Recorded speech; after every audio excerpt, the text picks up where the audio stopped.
मैं आपको सिर्फ ये बताऊं कि 3 बातों पे मैं हमेशा करता रहा हूं कि सिक्योरिटी और सोशल अनरेस्ट ना हो और मईशत। ये अभी लोगों को अंदाज़ा नहीं हुआ कि उनके साथ क्या। रीजन में सिंधु देश की तहरीक जो है वो पाकिस्तान के खात्मे का असल सबब बनेगी, क्योंकि पाकिस्तान अगर हिंदुस्तान मदद करता तो सिंधु देश इस वक्त पाकिस्तान को तोड़ चुका होता।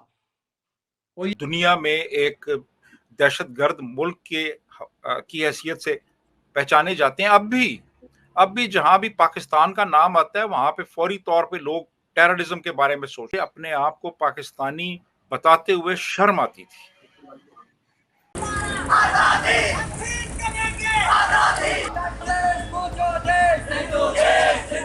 पाकिस्तान का पूरा सिस्टम सन्न रह गया जब वहां खुलेआम अलग सिंध देश की आवाज बुलंद होने लगी। एक्चुअली ये पाकिस्तान अगर ना बनता, ये भारत अखंड भारत होता, पूरा भारत एक होता, तो आज इस इलाके की तकदीर कहाँ होती?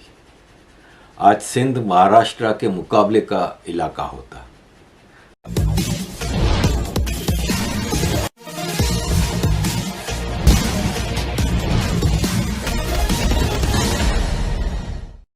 अब्दुल कलाम आज़ाद ने पाकिस्तान के बनने के समय ही यह भविष्यवाणी कर दी थी कि भारत से पाकिस्तान अलग तो हो रहा है, लेकिन देश के रूप में ज़्यादा दिन तक जिंदा नहीं रहेगा, टूट जाएगा। अब टूटने की प्रक्रिया साफ दिख रही है। 1971 में टूटकर बांग्लादेश बना, अब पाकिस्तान से टूटकर सिंधु देश और बलूचिस्तान बनने की शुरुआत हो गई है। आगे की कहानी सुनते हैं। खतरे में है, हमें आजादी चाहिए, इंसानी हकूक के छोटे मोटे मामले हैं। क्योंकि मैं ये कहना चाहता हूं कि कौमी आजादी, किसी भी कौम की आजादी इंसानी हकूक और जमहूरियत का सबसे आला तरीन शिकल है।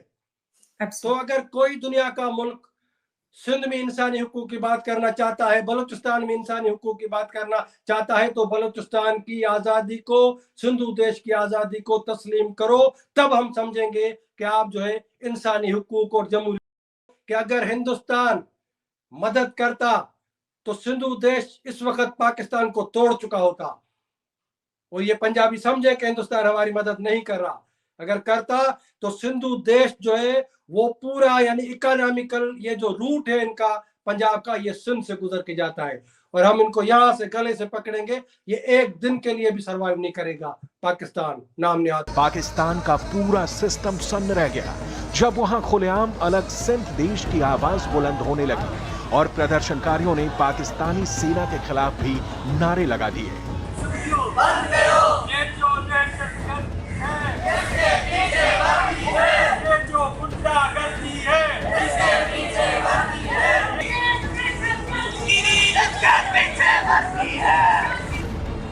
सुना आपने, पाकिस्तानी फौज और वहां की पुलिस के खिलाफ खुलकर गुस्सा निकाल रहे हैं ये लोग। जिस सिंध मुत्तहिदा महाज नाम के इस संगठन के कार्यकर्ता अलग सिंधु देश के निर्माण और अपने लापता नेताओं की फोटो लेकर चल रहे थे, जिन्हें आईएसआई ने गायब करवा दिया। एक्चुअली ये पाकिस्तान अगर ना बनता, ये भारत अखंड भारत होता, पूरा भारत एक होता, तो आज इस इलाके की तकदीर ही बदली हुई होती।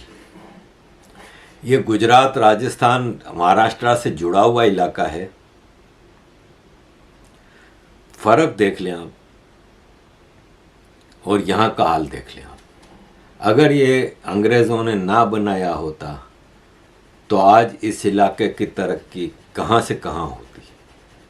आज सिंध महाराष्ट्र के मुकाबले का इलाका होता। कराची एक वक्त आया था कि मुंबई से 2 हाथ आगे चलता था। यानी हमारे यहाँ बहुत से ऐसे ग्रुप्स तैयार किए गए जो दूसरे मुल्कों में जाके दहशतगर्दी करते रहे। हम दुनिया में एक दहशतगर्द मुल्क की हैसियत से पहचाने जाते हैं। अब भी जहां भी पाकिस्तान का नाम आता है वहां पे फौरी तौर पे लोग टेररिज्म के बारे में सोचते हैं। मैं चीन में गया। चाइना में था, बीजिंग में, तो एक वहां पे चीनी ने मेरे से पूछा कि आप कहाँ से हैं। मैंने कहा मैं पाकिस्तान से हूँ।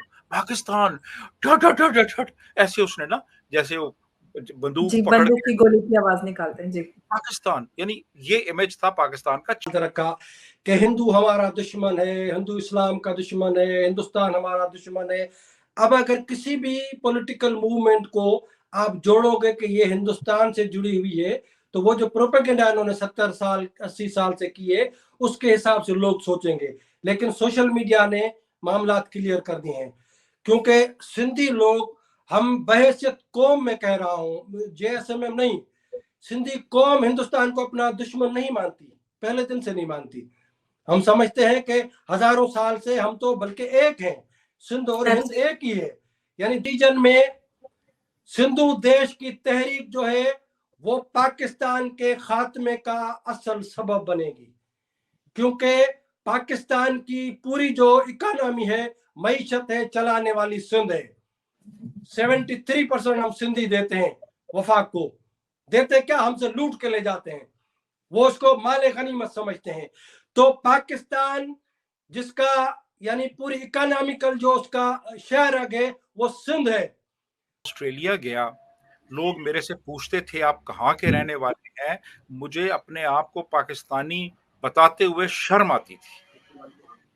यानी मेरे मुल्क का जो भी एक यानी ये किरदार रहा है, यानी मतलब कोई हवाई जहाज अगवा हो जाता है एयर इंडिया का, तो वो यहाँ पे आता है।